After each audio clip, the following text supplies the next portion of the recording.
All right, so a little bit about my meandering story.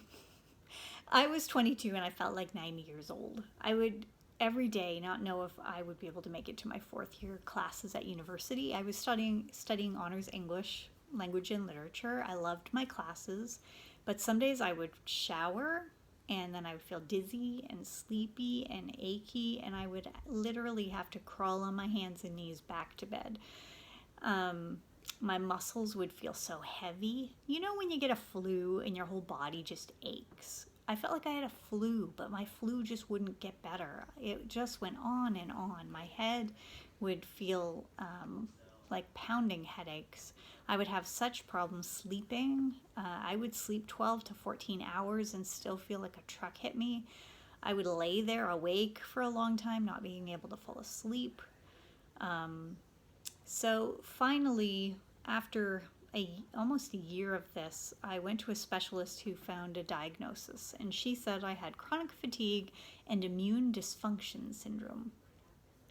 This meant that after taking about 13 vials of blood and doing lots of tests, I fit into the range of uh, others that were showing all the same symptoms, and they were grouping them and calling us chronic fatigue.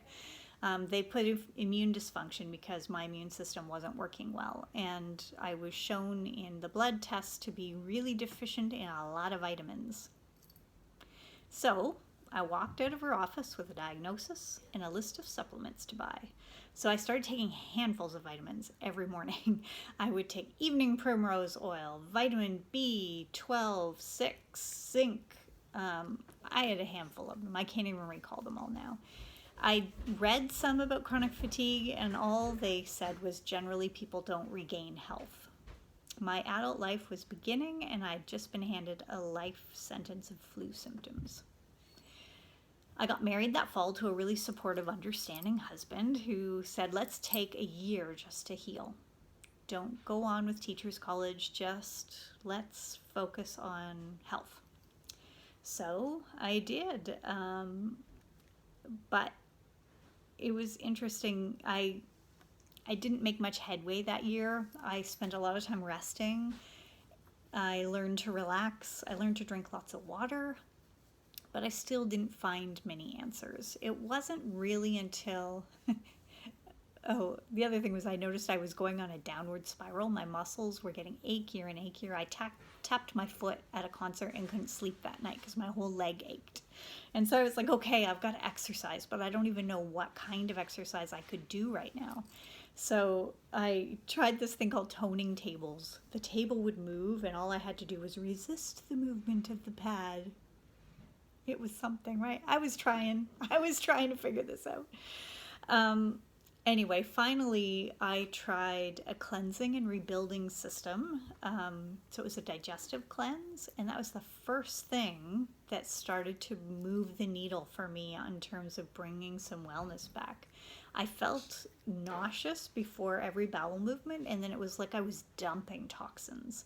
And so I really do think my body was overloaded with toxins, and I was, finally able to shed some of it. And so I think that was the beginning for me. And then I started to learn more about food. So food is powerful, and I had been handed the basic North American diet of meat, potatoes, corn, pizza pops, and chicken nuggets, and a carrot stick or two as my veggie, and a couple bologna sandwiches to round out a healthy plate, and sometimes an apple. Sugary cereals and milk, toast with peanut butter. I really wasn't eating a lot of vegetables.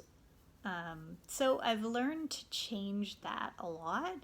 The first thing I did was started to track down what my food sensitivities were, and I found muscle testing was really effective for that. When I was done the pinprick test for environmental allergies, my whole arms just turned red. It was impossible to tell what I was reacting to. But muscle testing was a way to just see what my muscles would weaken to when I put a substance against my skin. And so that was enough for me to then go, okay, let me try taking those foods out and see how I feel.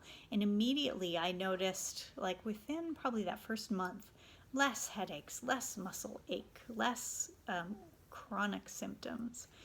Um, so I'm going to just go back to, let's talk autoimmune again.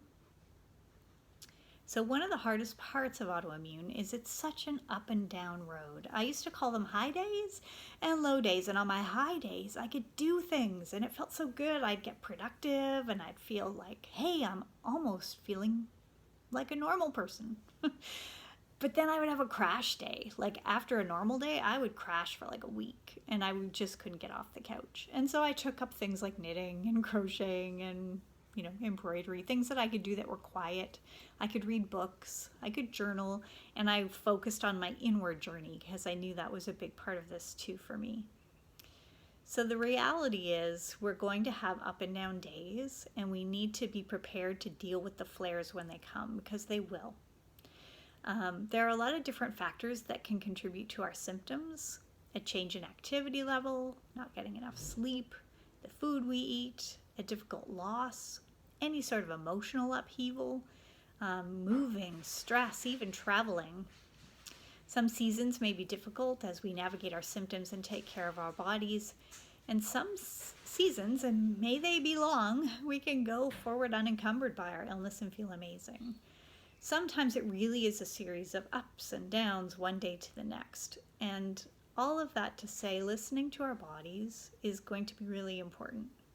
One of the things that a lot of us have in common with autoimmune is we learn to tune out pain. We learn to tune out our bodies. And so one of the first steps is actually being able to listen again. Hear what our bodies are saying.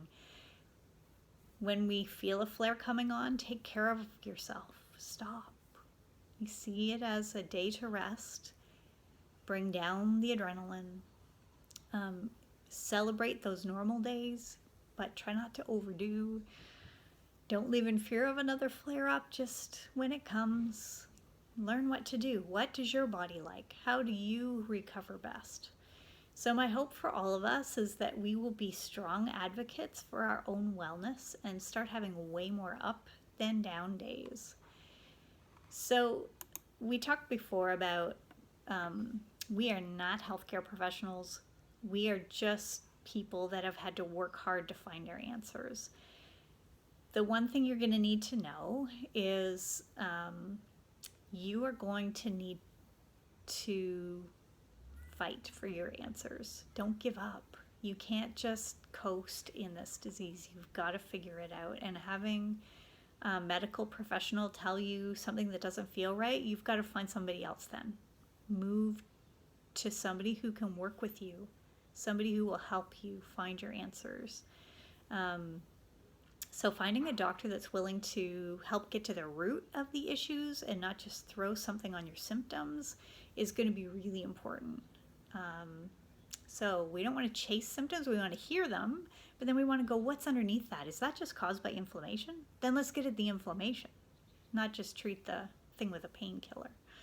So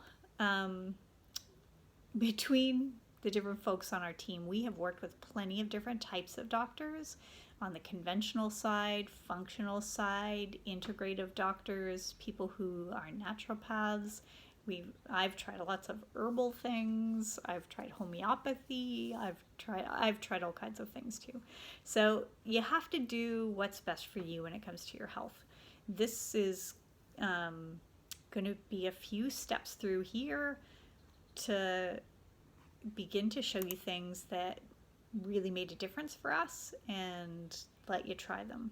So the first one I'm going to talk about is your immune support. My number one favorite investment for my immune system was my essential oil kit. It came with 11 oils that I don't live without now. I use them pretty much every day.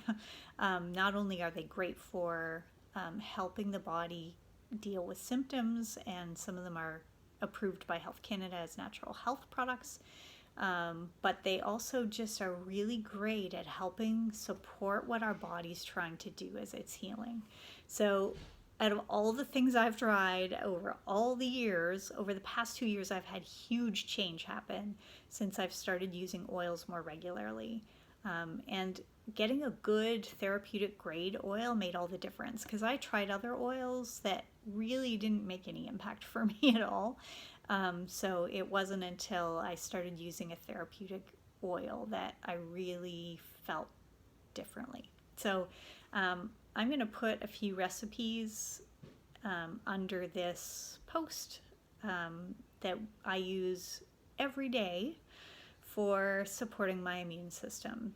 So think about it this way. If your immune system has been working on overtime trying to attack your cells, we want to help redirect it, and we want to help support that overactive system. So we just want to kind of calm it down and help it to find the right sources to fight. And so I roll my immune oil on my feet every day before I put my socks on. I just keep it up in my room by my socks. I roll a swipe on my foot, put on my socks. So one of my wellness rollers is there. And then I have another roller that I roll up and down my spine, because we know that pathogens can live a long time. You know, we can have the chicken pox when we're a little kid, and it'll show up later in life as shingles. And so we know that those pathogens didn't go away, they just sort of sat in our spine. So I roll mine up and down my spine every day. A lot of these oils have some great properties for taming those kind of issues. So so for immune support, my favorites would be things like our Thieves blend, peppermint and frankincense. Lemon in my water helps a lot with the cleansing systems of the body, which also get really overworked with toxins. And then oregano, clove, cinnamon, tea tree. So there's a bunch of them that are really, really helpful. So the premium starter kit from Young Living is where I began. It was a really great investment for me, and started to really make a difference. The raindrop roller that I make also has been a good game changer. So the first thing to maybe begin would be some immune support. Or maybe you'd like to focus on another one of these areas. So listen through, see which one resonates with you. Where do you want to begin your journey? Do you want to track down the food allergies? Do you want to work on gut health? Do you want to work on hormone support? Take one area at a time, do it for a month or two, see how it goes, and then try the next area. But begin supporting your body. Listen to what it's saying. Give it rest when it's asking, and let's see if we can get you to a whole new place. There are possibilities here that maybe you haven't seen yet. So let's see what kind of doors can be opened in your health. All right, I'm going to focus on a new area.